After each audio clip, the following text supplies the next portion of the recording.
부가약관에 관해서 보겠습니다. 부가약관이 뭘까요? 차적으로, 부가적으로, 추가로 이 말이죠. 추가로 그런 위험들을 정했다. 그건 주로 뭐냐면요.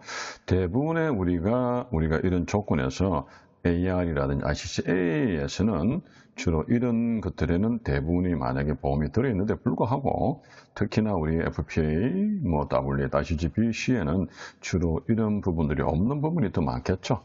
왜?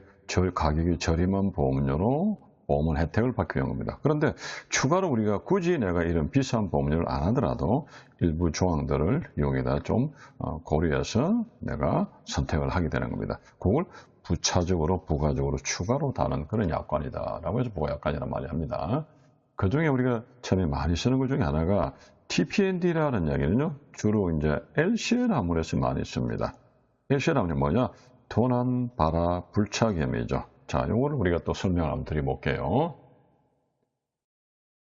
요만큼이 우리가 A 회사 화물이죠. 요게 B 회사 화물이고, 이게 C 회사 화물입니다. 이럴 경우에 꼭 이렇게 모양이 생기진 않겠죠. 뭐 이렇게 갈 수도 있고, 아닙니다. 이 화물들이 내립니다. 내리다가 잘못 내려서 나중에 문제 생기기 때문에 뭘 했습니까? 박스에 shipping 마크도 우리가 표기를 했었죠.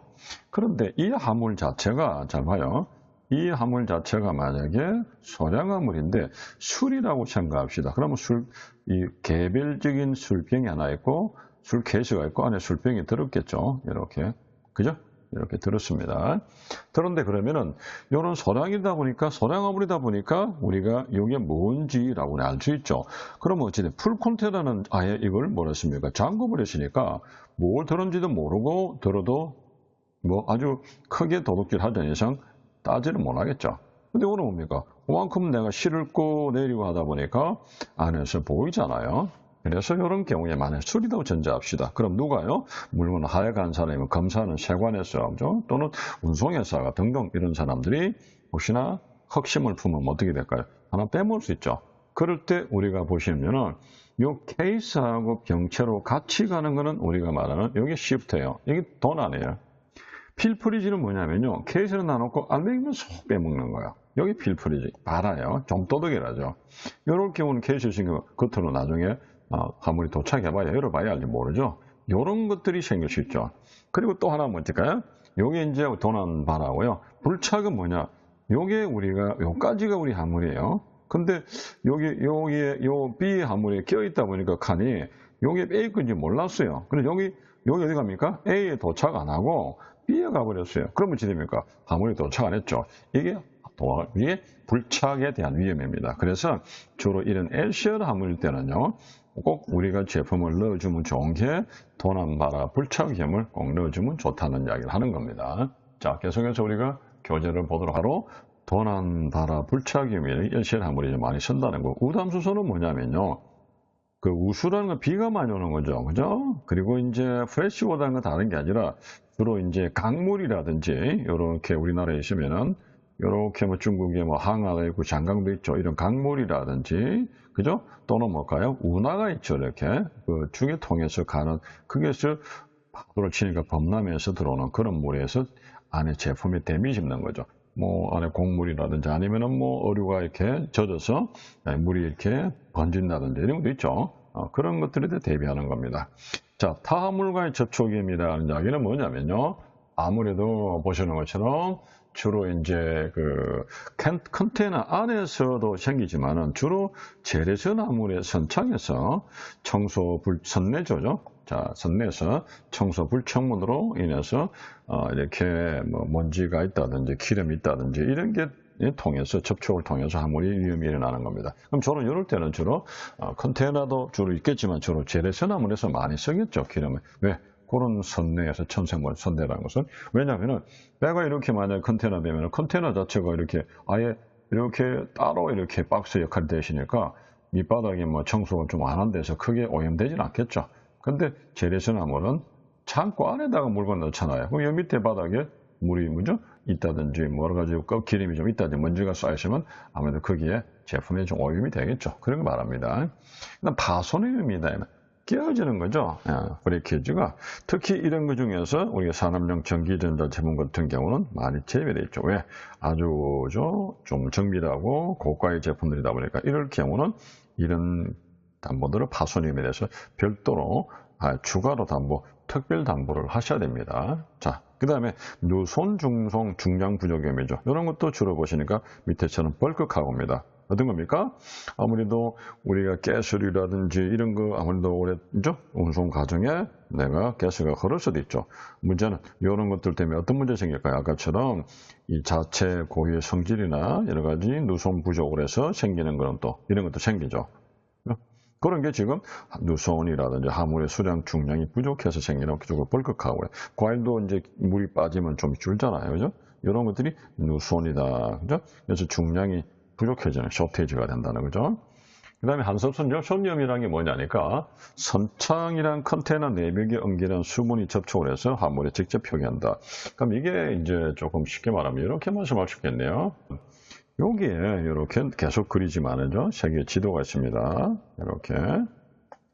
여기 보시는 중에 이게 적도죠. 여기 한국에서 이렇게 어디 갑니까? 이렇게 칠레로 갑니다. 또 이렇게 페루로 간다 칩시다. 남미로. 적도죠. 그럼 컨테이너가 이제 배에 실리는데 컨테이너 안에 아무리 네가 공기에서 우리가 그 뭡니까? 안에 공기가 좀 들어있잖아요. 이렇게. 그럴 때 이 안에 있던 공기들이 이렇게 쭉쭉쭉 섭해져 가지고 제품에 피해를 줄 수 있죠. 그걸 뭡니까? 섭선이죠. 섭선. 그냥 섭하게 되는 거. 그다음 또 뭡니까? 뜨거운 열로 인해서 그죠?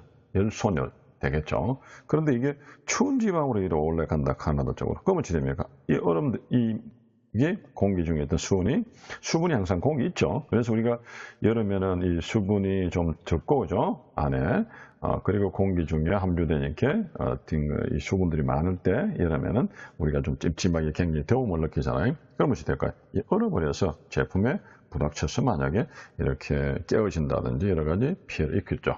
그걸 한섭손이라 그러죠. 추운 지방, 따뜻한 지방, 그죠? 열손위험이다. 그걸 한섭손, 열손위험이라고 보면 됩니다. 자, 그럼 다시 교재를 쓰면 뭐 선창에 재래식 아무리든 컨테이너 아무리든 그 벽에 연결된 수분이 이런 게 이제 제품하고 접촉해서 생기는 그런 손해를 말하죠. 그죠? 온도가 아주 떨어진다든지 올라간다든지 그런 함유를 말합니다. 자, 그 다음에 이제 갈고리엔 손해라는 건 주로 뭐냐면요. 앞에서 우리 그런 이야기 했습니다. 컨테이너, 박스 우리가 shipping 마크 할 때 이렇게 마크했는데 요거를 안에 이렇게 갈고리에서 꼭 표현했죠. 왜? 안에 뭐예요, 지금? 이게 전부, 이게 뭡니까? 깨지기 쉬운 유리그릇이고 또 어류고 섬유죠. 갈고리 쿡 찍어 나오죠. 왜 찍어 나온다고요? 이렇게 요만큼이 A 거고 요만큼 B 있고 요만큼 C 거 나와요. 이건 물건은 이렇게 박스 크거든요. 가지고 나올 때 사람이 그냥 조용히 들고 나오는 게 아니라 갈고리 쿡 찍어서 나오거든요. 이 박스를 쿡 찍어가지고. 뭐 좀 쉽게 말하면 여러분들이 저기에 혹시나 우리가 우리가 어시장 같은 데 가면요. 이런 큰 어떤 게죠. 이거 뭡니까? 여기에 동태들이, 그죠? 생선들이, 어른 생선들이 있죠. 그러면 이걸 누가요? 그 아저씨가 갈고리를 푹 찍어서 쭉 끌고 오잖아요. 우리가 이런 거. 그렇게 하면 제품이 안에 있는 섬유리나 자파류 같은 게 다 부러지거나 구멍이 나면 안 되죠. 조심하세요. 라고 우리 했습니다. 곡소림이라는 건 댄딩과 밴딩이라 구부러지는 거 약간 거죠. 그래서 이런 걸 다 100% 우리가 손해를 다 하려면은 좀 비용이 비싸겠죠. 그래서 아까 우리 말씀드렸죠. WS 소손해 그냥 면책률에서 프랜차이즈라. 그래서 지금 보시는 것처럼 그런 경우에는 우리가 손해를 액세스 매프로, 디덕트 매프로 이렇게 소손해 면책률을 정하는 게 일반적이라고 말씀드렸습니다. 그다음 오염이 뭐냐면요. 다른 화물과 하고 섞여가지고 접촉으로 생기는 그런 화미죠. 이런 것도 아까처럼 재래식 아무리 선창 안에서도 있겠지만은 컨테이너 안에도 우리 혼적을 하다 보니까 약간 비슷하지만은 여기에 조금 다른 게 조금 끼을 수도 있습니다. 물론 깨지고 뭐 잉크가 뭐 있고 이런 건 아니겠지만 그 안에서 조금 부닥쳐서 하나가 제품이 터짐으로써 깨짐으로써 흘러서 다른 제품에 영향을 좀 주는 그런 위험도 있겠죠. 부닥쳐가 탐으로하고. 서식 충식 위험은 뭐냐면 특히 소맥, 곡물, 죽제품이죠. 어떤 겁니까? 우리 집에 이런 농이 하나 있다죠. 농인데 뭐 오크목이죠. 장면목으로 아주 잘 만든 농이. 근데 어딥니까? 나무다 보니까 사이사이에 이렇게 존벌레가 쓸 수 있죠. 그죠? 그러면 이 비싼 농이 문제가 생기잖아요. 그 다음에 그래서 그런 죽제품 같은 거죠. 나무로 된 거죠. 꼭 죽제가 대나무 죽자뿐 아니라 나무 제품들 말하면. 그럼 곡물 같은 거 어떻게 됩니까? 아무래도 이 쌀들을 이렇게 가져오면요. 이놈을 파먹고 사는 놈이 곤충도 있지만은 누가 제일 많아요? 찌죠, 찌. 서서방이죠. 그래서 서식이라는 것은 찌서자고 충이나 벌레 충자를 말합니다. 이렇게 주로 곡물 소맥들은 주로 찌가 많이 먹어서 없애버리고요. 이런 죽제품 나무에 가는 벌레들이 많이 살죠. 이런 부분에 찌나 곤충에서 일어나는 거, 그죠? 이게 레이트, 하나 범인이라고 그러죠. 이건 덜 찌죠, 그죠? 이런 거. 그 다음 곰팡이소는 뭐냐면 말 그대로 이런 곡물이나 소매분이나 또는 죽제품에 같이 좀 전에처럼 이렇게 적도를 지날 때 섭해가지고 한섬 열섬도 있지만은 섭해서 그 곡물이나 죽제품에는 곰팡이 썰기도 합니다. 어리도 곰팡이 씁니다. 물기가 들어가면 포장이 제대로 하면 그럴 때 곰팡이손 위험에 대해서 보관하는 겁니다. 그 다음 녹소듐이라는 건 주로 기계류나 철물 같은 거 있죠. 꼭 기계 철물 아니어도 우리 어떤 게 있을까요? 가정에서 가장 많이 쓰는 거. 이런 게 하나 있네요. 이게 뭘까요? 세탁기. 세탁기 그대로 내가 어디 납니까? 배에다가 실었어요. 비행기 실으면 너무 덩치 커서 운임이 많이 오는 게 배로 한 30일 갔어요. 그럼 바닷물이 들어서 녹슬겠죠? 그러면 안 됩니다. 그래서 이런 기계류나 철물이라든지 이런 쇠가 들어가는 제품들은요. 화물 자체 포장 상태가 녹에 대한 방지 처리가 있어야만이 보험 혜택 받는다. 왜? 그 자체가 녹이 있으니까요. 자체가. 그래서 우리 자동차도 보면은 밑에 보면은 타이어 밑에 하체에 보면 pit이 올린다 그러죠. 녹 좀 썰지 마라. 왜? 물이 항상 들어가고 눈 오면 눈에 대해서 여러 가지 막 칼륨도 들어가고 바다는 바다 바람이 들어가고 그렇죠. 녹이 있으면 밑에가 사가버리잖아요. 뭐 특히 가장 많은 게 여기 뭡니까? 여기 이제 없는 데 있죠. 그죠? 뭉뭉 소리 나는데 여기 마우라라고 합니까? 이런 부분이 가장 많이 삭죠. 자, 그래서 그런 녹소듐에 대해서는 포장에 녹방지타 이런 게 아니죠. 여기 예를 들어서 뭐 쉽게 말하면은 여기 그러니까 아까 말씀드린 여기 이제 세탁기예요. 그러면 우리 세탁기를 새로 사시면은 여기 좀 두껍고 약간 푸른색이 나는 비닐들이 다 붙어 있죠. 물론 스크래치는 하지 말라고 하지만 그대로 붙여서 우리가 선적을 하겠죠. 왜? 그 자체가 스크래치도 방지하면서 거기에 물이 묻어본들 비닐이기 때문에 어찌되게 바닷물이 물어도 공기가 적어도 안에 있는 우리 철은 내가 뭐가 안 됩니까? 녹이 안 슬겠죠. 그래서 그런 부분들을 우리가 좀 미리 붙인다고 생각하시면 됩니다. 또는 뭐 근데 페인트 칠할 수는 없잖아요. 그 다음에 이제 투하갑판 유실염이란 먼저 아까도 말씀드렸죠. 배가 이렇게 있는데죠. 컨테이너 배가 있든지 바닷물이 많이 들어왔어요. 그러니까 무언가를 투하시켜야 되죠. 이럴 때 우리 투하갑판 유실대에서 뭐 했습니까? 말씀드린 것처럼 네가 단독에서의 경우에는 다시 말해서 FPS는 안 해주고 이게 RCCC에는 해준다 했죠. 그런데 만약에 공동에 의해서 해생된다. 그러면 지금 ICC-C든 ICC, 그죠? 뭡니까? 또는 FPA든 다 된다 했죠. 그런 게 투하갑판 유실을 왜 합니까? 파도가 쳐가지고. 배후에 이제 물건을 실링이 쳐내버리는 거죠. 이래서, 투하를 할 때 풍량이란 이런 유심에 대해서 이건 뭡니까? 제티전, 그죠? 투하시키는 건데, 왜? 워싱 오버보드. 물이 많이 들어와 버립니다. 배 안에. 그럴 때 생기는 게 이런 겁니다. 그 다음에 WSRCC, 우리나라는 꼭 들어가죠. 그래서 워, 스트라이크, 라이트, 시빌 커머션이죠. 전쟁파, 폭동, 시민혁명인데 우리나라는 어느 나라에서도 수입하든 반드시 워 크로즈를 요구한다는데 우리가 신경 써야 되겠죠. 왜요? 유일하게 우리나라만이 남북한 분단 국가입니다. 대만은 그냥 분단 아니죠. 대만 자체가 하나 있고 중국 따로 떨어져 있죠. 그렇죠? 그래서 독일은 이제 통일됐고요. 없잖아요. 그죠? 그러면 예멘도 지금 통일됐죠. 물론 반군이 옛날 정부군이 반군 역할을 싸우고 있지만요. 우리만이 유일하게 남북한이 이렇게 국경선이 아니라 휴전선이죠. 전쟁을 한 60년 동안 하다가 60년 전에 휴전합시다 하고 지금까지 쉬고 있는 거죠. 그래서 언제 전쟁 날지 모르니까 전쟁 위험을 합니다. 그래서 우리가 주로 서해 대전이다 소리 많이 하잖아요. 어쨌든 우리나라 유일하게 워 크로즈를 넣으셔야 된다라고 말씀드립니다. 자, 그러면 이제 우리가 특별 약관이라는 게 뭐냐면요. 기존의 부가 약관 중에 안 들어가는 거 있죠. 아까 했죠. 기계류 수순 약관 같은 거죠. 이런 것들은 우리가 특별히 기계가 이제 고가다 보니까 수순 비용들을 우리가 보험을 들으셔야 되는데 그런데 이것도 기계가 전체를 보험을 들어주는 게 아니라 그 수순 재비용에, 그죠? 재비용에 한해서 한도로 보험을 들어준다는 거. 그죠? 다시 말해서 그만큼 기계 일부에 손상된 경우에 그 재수순 비용이 한도를 주는 거지 전체를 들기는 좀 어렵습니다. 고가니까요. 그럼 보험에서 남는 게 없겠죠. 조금만 보험 들면 뭐 물리 달랄 거네요. 이런 거는 뭐 크게 우리가 댄딩, 벤팅이라는 게 크게 의미가 없었던 거니까. 그렇죠? 그런 거다. 냉동기 약간 어떤 거죠? 육류나 생선이나 이런 거는 이제 우리가 냉동 컨테너 우리가 맨날 말씀드렸잖아요. 이렇게 밑에 이 냉동 컨테너에 이 배에 전기가 이렇게 인입이 되어 있는데 전기가 만약에 끊어져 버렸다든지 전기가 콘센트 고장 나 버렸다든지죠. 그럼 컨테이너 자체 고장된 배에서 전기가 전달이 안 되면 어떻습니까? 안에 있는 이 화물들이 녹아버리죠. 녹았다가 얼었다가 이 화물이 안에 뭡니까? 육류 같은 거 상해버립니다. 그래서 그런 부분들에 대해서 우리 운송되는 중에 냉동기 고장이라든지 파열연에서 일이 생겨서 이런 화물들에 대해서 우리가 보상해 주는 게 냉동기 약관이다. 가판정 약관은 뭐냐면요, 우리 컨테이너에서는 안 쓰입니다. 그럼 요거로 그림을 한번 그려봅시다. 자, 어쩌죠? 이렇게 일반적으로 우리가 이렇게 컨테이너가 이렇게 올라가 있는 화물들은 물론 밑에도 있지만은 파도가 어디 치도 지금 우리가 이렇게 말씀드릴게요. 3단입니다. 그러면 3단이면 그냥 있는 게 아니고 이 밑에 있는 우리 컨테이너 있잖아요. 이것들은 무거운 거 있지만은 여기 갑판에 고정시킵니다. 이렇게 고정시켜서 이렇게 작업을 합니다. 고정 작업을 이렇게 이것도 고정을 시킵니다. 아래로. 그래서 한 덩어리가 되는 거죠. 안 떨어져요. 그런데 재래식 화물이에요. 그죠? 창고 안에 물건이 좀 들어서 예를 들어서 파도 치면 어떻게 될까요? 창고 문도 부러지고 유실돼 버리겠죠. 그래서 그런데 그러면요 벌컥하고는요 유실은 잘 안 되죠. 왜? 배 밑에 있으니까 파도 처분들 뭐 안에 좀 들어가서 시 데미지는 있어도 위에 화물은 안 날아가잖아요. 이럴 때 재래식 화물일 경우에는 파도가 치면은 물론 컨테이너도 뭐 이렇게 아주 세게 치면 하나 정도는 부러지거나 날아가기도 하겠지만 그런 경우는 잘 없죠. 주로 물이 들어와서 뭐 좀 손해는 보겠지만요.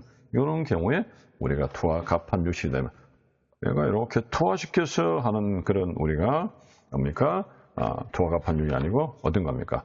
우리가 갑판용 약관이라는 게 갑판이 여기 되죠. 요 위에서 우리가 물건이 문제가 생기는 거죠. 그럴 경우에 아까도 한 것처럼 투하 갑판 유실도 해당됩니다만은 그런데 컨테이너는 보다는 주로 뭡니까? 재래식 화물이 많이 생기겠죠.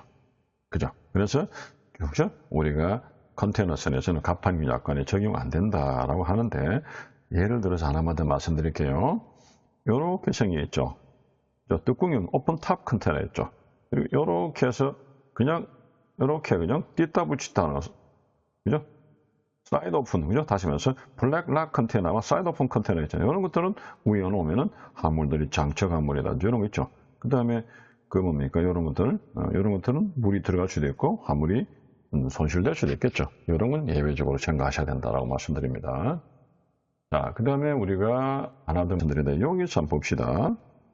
자, 우리가 여기서 여기 이제 수출 항구의 배요. 여기 수입 항구 배고요. 여기까지가 뭡니까? 부산항에서 LA항까지. 여기까지가 우리가 물론 출발하는 시간부터 하역을 완료할 때까지가 보험이잖아요. 여기까지가 해상보험이죠. 그런데 요거는 우리 며칠 걸려요. 물론 동남아나 아시아나, 그죠? 뭐 일본이나 뭐 하루 이틀에서 2, 3일 뭐 건너겠지만 어디까지 미주라든지 유럽 노선은 제법 시간이 많아요. 15일, 25일, 30일 걸리죠. 근데 그렇게 걸리는 시간하고 서울, 경기에서 부산까지 내려오는 시간은 뭐 하루만 오죠. 물론 하루 이틀이라는 소리는 낮에 움직이기가 힘드니까 밤에 이제 출발해 새벽에 도착한다죠. 시와에. 요렇게 이제 이틀 동안 보험하면 되는데 그게 아니잖아요. 요거 육상보험이잖아. 이 해상보험이잖아. 물론 요것도 이제 자기 공장까지나 어디까지입니까? 우리나라가 작다 보니까 부두에서 보세구역이 좀 가까이 있지만 좀 떨어진 그 구역 같은 많이 있죠. 무역 같은 나라. 그럼 제법 가면 하루 좀 걸린다 칩시다. 몇 시간씩. 그럼 육상보험이잖아요. 그러면 해상보험이 이게 중심인데 이것 따로 보험을 들어 연결시키면 복잡하니까 이만큼을 연결시켜 주는 거예요. 이거 뭡니까? 요거는 내륙의 운송기간을 해상에 붙여가지고 확장담보 조건이라고 했죠. 그리고 도착했을 경우에 보세 참고했을 때 보세구역에 그냥 내륙 보안의 확장담보 조건이라고 말씀드렸습니다. 바로 그 이야기를 하고 있는 겁니다.